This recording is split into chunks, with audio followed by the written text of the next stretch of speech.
Hello everybody. अब हम समझेंगे लाइबिलिटीज क्या होती हैं।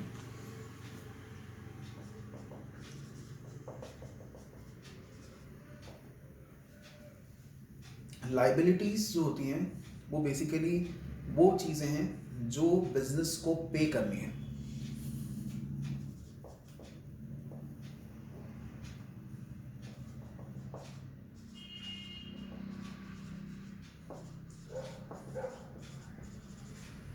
वो चीज़ें जो बिजनेस को पे करनी है, वो क्रेडिट्स जिनका रीपेमेंट बिजनेस को करना है, वो सब बिजनेस की लाइबिलिटीज़ कहलाती है। अब ये जो लाइबिलिटीज़ होती हैं, ये कुछ ऐसी लाइबिलिटीज़ होती हैं जिनका रीपेमेंट टाइम पीरियड 1 ईयर के अंदर अंदर होता है, और कुछ ऐसी लाइबिलिटीज़ होती हैं जिनका रीपेमेंट का time period more than 1 year का होता है। कई बार हम लोन्स लेते हैं जो 5 ईयर्स, 10 ईयर्स, 15 ईयर्स के हैं, तो वो बेसिकली लॉन्ग टर्म लाइबिलिटीज़ हैं। यदि हम शॉर्ट टर्म में बैंक ओवरड्राफ्ट बैंक से शॉर्ट टर्म के लिए लोन लेते हैं, तो वो 1 साल के अंदर अंदर यदि आपको कोई लोन रीपे करना है तो वो शॉर्ट टर्म लोन्स रहता है। तो लाइबिलिटीज़ वो हैं जो हमें पे करनी है। यदि हम 1 साल के अंदर अंदर पे कर रहे हैं तो वो करंट लाइबिलिटीज़ कहलाती हैं। यदि हम उसको 1 साल से ज़्यादा टाइम पीरियड ले रहे हैं पे करने में, तो वो लॉन्ग टर्म लाइबिलिटीज़ कहलाती हैं, जिसको हम नॉन करंट लाइबिलिटीज़ भी बोलते हैं। अब ये जो नॉन करंट लाइबिलिटीज़ हैं,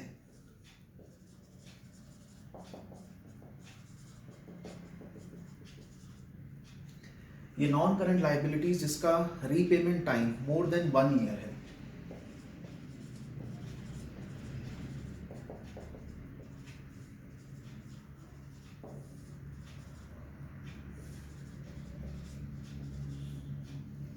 जिनका repayment time more than 1 year है, ये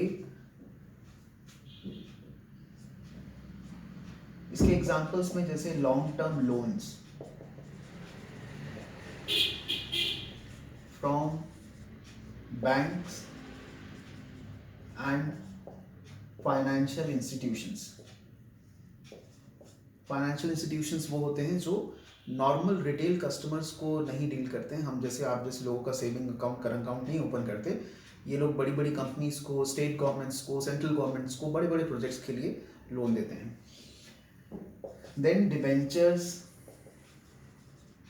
डिबेंचर्स शेयर्स की तरह रहता है, जो स्मॉलर अमाउंट में हम लोगों से फंड लेते हैं और उनको एक फिक्स इंटरेस्ट पे करना होता है हमें उसके अगेंस्ट में। इसका टाइम पीरियड भी मोर देन 1 ईयर का रहता है। फिर मॉर्गेजेस।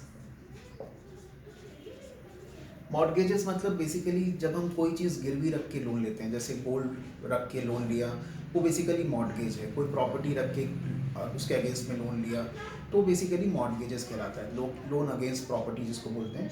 तो ये मॉर्गेजेस भी लॉन्गर ड्यूरेशंस के लिए होते हैं। उसके बाद इन्हीं लॉन्ग टर्म लोन्स को हम टर्म लोन्स बोलते हैं। इसी के अंदर एक कैटेगरीज आती हैं जो सिक्योर्ड लोन्स हैं। इसी के अंदर एक कैटेगरीज आती हैं जो अनसिक्योर्ड लोन्स हैं। ये सारे वो हैं जिनका repayment time period more than 1 year है। टर्म लोन्स जैसे 5 ईयर, 10 ईयर्स, 15 ईयर्स का लोन। सिक्योर्ड लोन्स जिसके अगेंस्ट में हमने कोई सिक्योरिटी रखी है। अनसिक्योर्ड लोन्स जिसके अगेंस्ट में हमने कोई सिक्योरिटीज नहीं रखी है। तो ये सब लॉन्गर ड्यूरेशन के अंदर रीपे होंगे, इसलिए हमने इनको लॉन्ग टर्म कैटेगरीज के अंदर पुट करा है। फिर इसके बाद कुछ लाइबिलिटीज आती हैं जिनका repayment time with in 1 year है, उसको हम करंट लाइबिलिटीज बोलते हैं। रीपेमेंट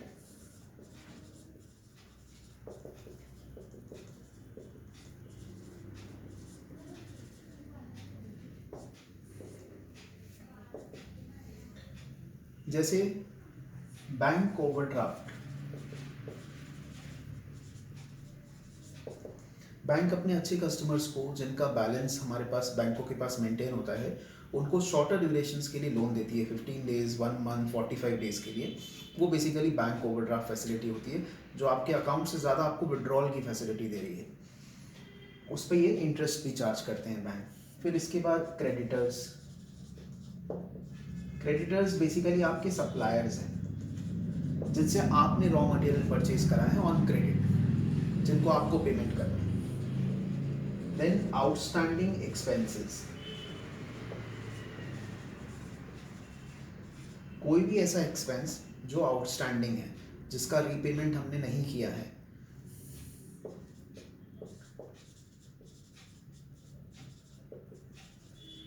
एडवांस इनकम जो हम एडवांस में पे कर चुके हैं और हमने कोई एडवांस इनकम रिसीव करी है, नॉट पे कर चुके हैं, हमने एडवांस इनकम रिसीव करी है, तो वो हमारे लिए लाइबिलिटी हो जाती है, क्योंकि उसके अगेंस्ट में अब हमें सर्विसेज जो हैं वो प्रोवाइड करनी है।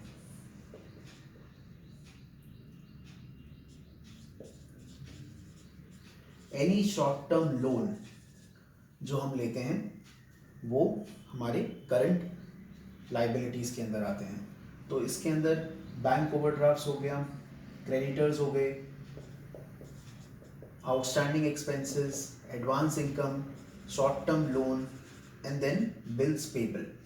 जिस प्रॉमिसरी नोट जिसके अगेंस्ट में हमें पेमेंट करनी है, यदि हमने कोई प्रॉमिसरी नोट इशू करा है उसके अगेंस्ट में यदि हमें कोई पेमेंट करनी है तो वो बिल्स पेबल कहलाता है। तो ये बेसिकली हमारे करंट लाइबिलिटीज़ और नॉन करंट लाइबिलिटीज़ हैं। लाइबिलिटीज़ वो हैं जो हम बिजनेस में हमें पेमेंट्स करनी है, यदि पेमेंट्स मोर देन 1 ईयर की हैं तो वो नॉन करंट हैं, यदि पेमेंट्स विद इन 1 ईयर की हैं तो वो करंट लाइबिलिटीज़ हैं। Okay, thank you.